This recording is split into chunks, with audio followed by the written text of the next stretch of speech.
सोलापूरच्या दोन खासदार कन्या. सोलापूरच्या राजकारणात सध्या एक वेगळीच राजकीय चर्चा होताना दिसत आहे. एका बाजूला सत्तेच्या केंद्रस्थानी राहिलेल्या माजी मुख्यमंत्री, माजी केंद्रीय गृहमंत्री, माजी राज्यपाल सारखे पदविभूषित माननीय सुशील कुमारजी शिंदे साहेब यांच्या कन्या म्हणजे खासदार प्रणितीताई शिंदे, आणि दुसऱ्या बाजूला संघर्षातून वर आलेल्या संघर्ष कन्या म्हणजे ज्योतिताई वाघमारे, ज्या राज्यसभेच्या खासदार आहेत. अशी राजकीय तुलना होताना दिसत आहे.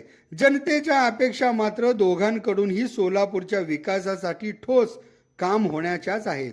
राज्यसभेत ज्योती वाघमारे यांची उपस्थिती सोलापूरच्या प्रश्नांना राष्ट्रीय पातळीवर मांडण्याची संधी देणारी ठरू शकते.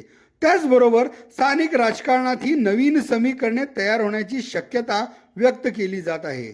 येत्या काळात त्यांच्या कामगिरीवरच या अपेक्षांची खरी कसोटी लागणार आहे.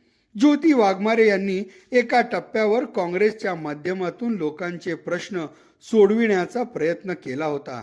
मात्र सोलापुरातील पारंपरिक गटबाजी आणि जुन्या नेतृत्वाच्या छायेत राहिल्यास व्यापक काम करता येणार नाही याची जाणीव झाल्याने त्या परिस्थितीतून बाहेर पडत स्वतःची स्वतंत्र राजकीय वाट निवडण्याचा निर्णय त्यांनी घेतला.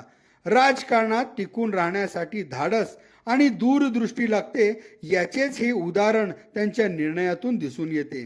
त्यामुळे आता सत्ता केंद्रित घराण्यातून येणाऱ्या प्रणितीताई असोत किंवा इथल्या मातीत रुळलेल्या आणि वाढलेल्या ज्योतिताई वाघमारे असोत, दिल्लीपर्यंत पोहोचलेल्या या दोन्ही कन्या सोलापूरच्या विकासासाठी ठोस काम करताना दिसतील आणि येत्या काळात त्यांच्या गुणवत्तेवर केंद्रात मंत्रीपदही मिळवतील. या अपेक्षांसह शुभेच्छा.